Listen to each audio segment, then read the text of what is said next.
Você sabe o que é convenção coletiva, acordo coletivo e dissídio coletivo de trabalho? Quais são os impactos disso no seu dia a dia? Para esclarecer as dúvidas sobre esse assunto, o convidado de hoje do programa Saiba Mais é o advogado Carlúcio Campos. Bem-vindo. Doutor, qual a diferença entre acordo, dissídio e convenção coletiva? Vamos por partes. Convenção coletiva é aquele instrumento, aquele acordo que é celebrado entre sindicatos. Sindicatos das empresas e sindicatos dos empregados, né? Acordo coletivo é aquele firmado entre uma empresa, na qual determinada categoria esteja alocada, e o seu sindicato. E dissídio é quando não existe acordo, quando não se celebra nenhuma convenção, nenhum acordo coletivo, então um dos sindicatos busca o judiciário e interpõe o que nós chamamos de dissídio coletivo, que é para que o tribunal, a Justiça do Trabalho, decida aqueles pontos todos que estão sendo objeto de discussão e que as partes não chegaram a um acordo. E qual é o efeito prático disso na vida do trabalhador, né? Bom, sem convenção coletiva, sem acordo coletivo e sem dissídio coletivo, aplica-se simplesmente aquilo que está na lei.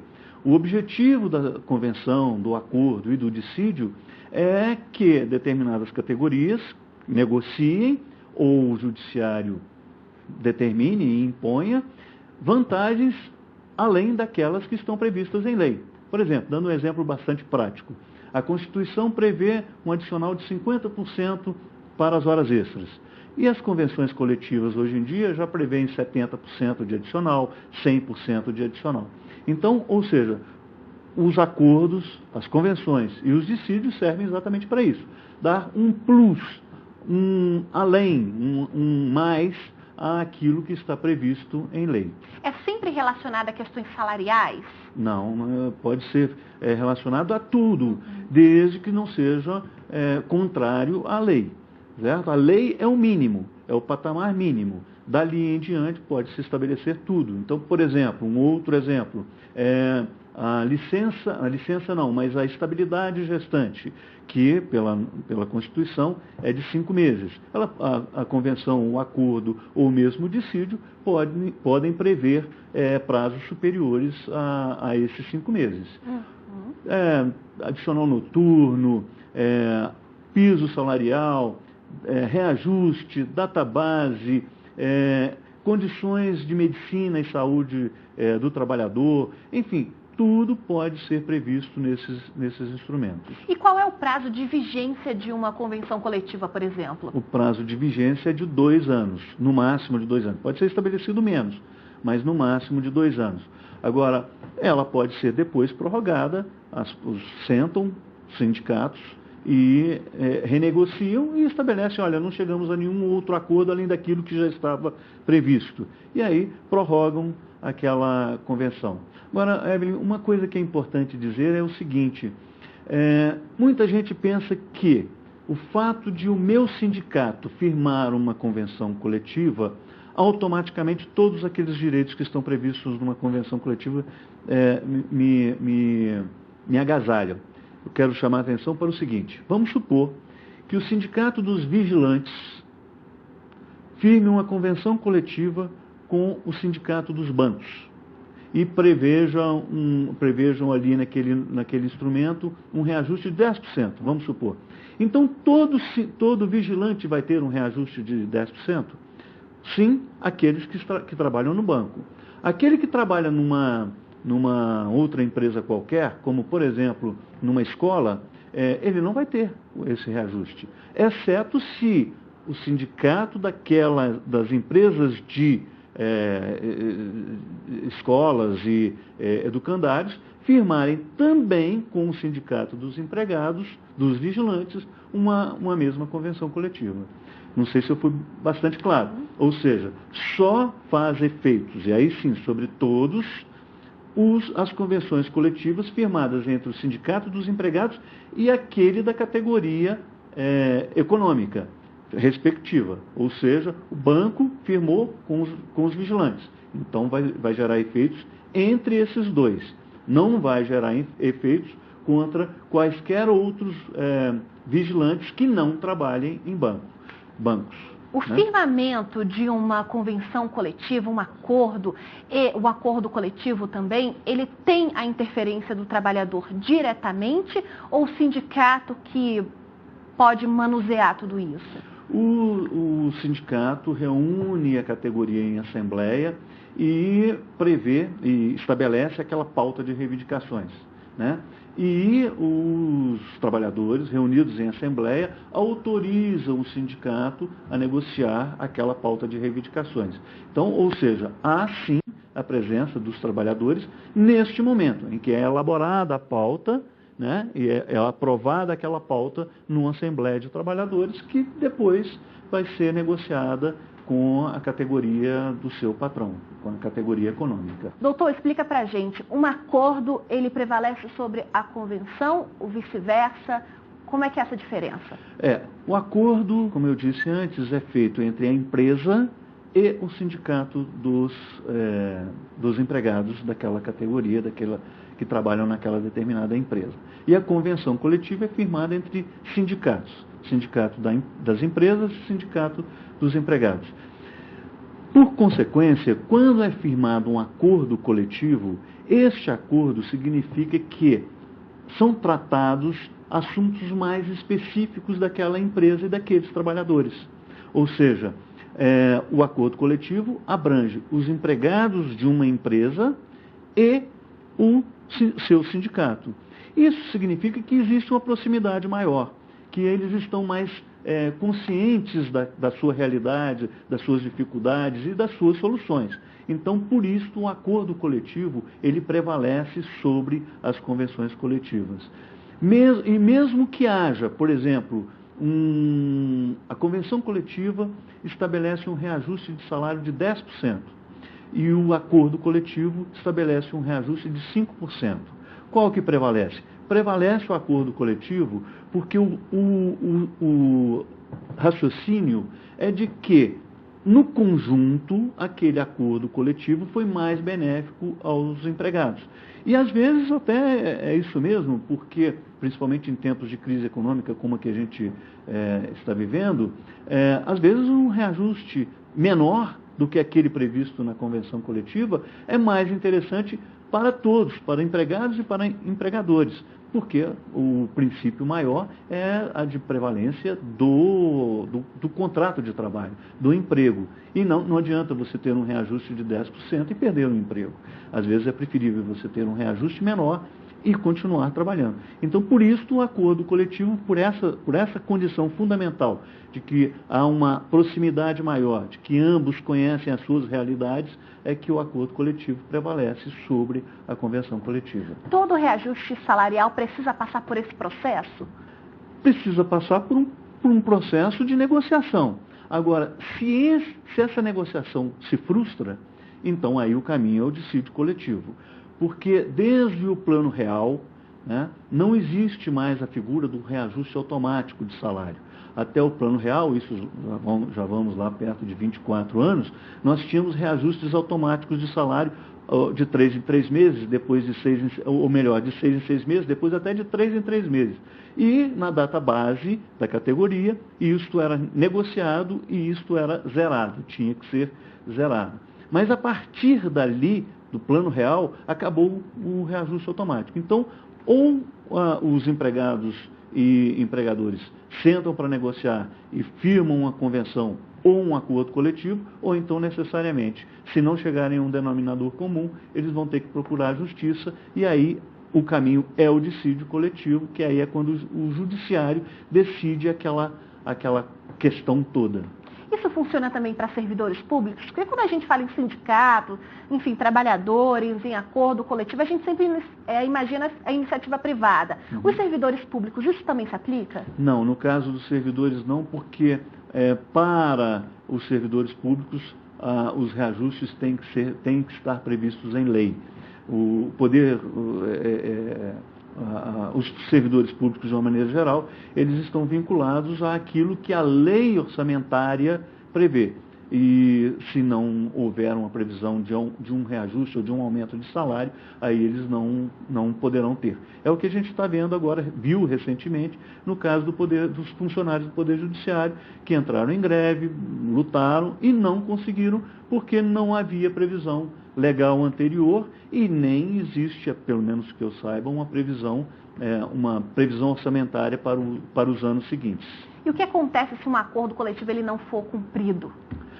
Se não for cumprido, a categoria, os empregados, através do seu sindicato, podem entrar com uma ação de cumprimento em nome de toda aquela categoria, tá certo? Ou então, cada empregado individualmente entra na justiça contra o seu empregador.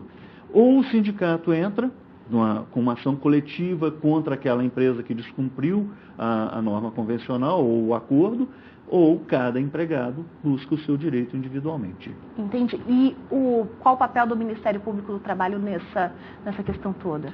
O Ministério Público do Trabalho ele atua como um fiscalizador apenas. Ele não interfere, a menos que haja questão de menores ou alguma coisa assim. Mas, caso contrário, ele não toma conhecimento. As convenções coletivas ou os acordos coletivos, depois de subscritos pelos seus representantes, né? Eles são protocolados junto à Delegacia Regional do Trabalho.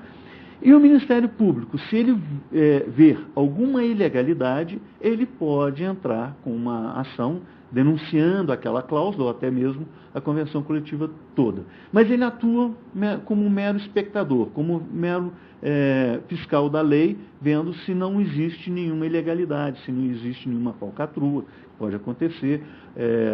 Um exemplo bastante clássico de atuação do Ministério Público é quando havia a obrigatoriedade de desconto dos salários dos funcionários, dos empregados, em prol dos sindicatos. E aí o Ministério Público atuou e hoje se faculta aos empregados a possibilidade deles aceitarem ou não aquele desconto em favor dos sindicatos. Doutor, explica para a gente agora o que é a database. Database é aquela data anual em que as partes, sindicatos e empresas, e sindicatos das empresas, estabelecem como a data limite para sentar novamente e negociar. Então, por exemplo, dá um exemplo. 1º de maio, todos os sindicatos das empresas são chamados pelo sindicato dos empregados a sentar antes daquela data e estabelecerem, até o dia 1º de maio, nós vamos firmar uma nova convenção coletiva, restabelecendo aqueles direitos que estavam previstos na convenção anterior e firmando novos direitos, novas condições para o futuro. Ou seja, é onde todo mundo senta novamente para conversar e negociar. É natural que isso aconteça anualmente? Ou pode ser que o prazo seja estendido? Quando a convenção é fixada em 2 anos, porque às vezes as partes chegam à conclusão de que, olha, não vamos ter novidade nenhuma no ano que vem. Então vamos estabelecer já 2 anos, podem até fixar na database. No ano que vem vamos ter um reajuste de mais X e ficam mantidas todas as condições já fixadas. Então vamos estabelecer o prazo de vigência dessa convenção por 2 anos. E a database, então, ficaria para o segundo ano seguinte. Mas, normalmente, o que acontece é o prazo de vigência das convenções e acordos ser de 1 ano apenas, e aí todo ano todo mundo senta novamente e negocia.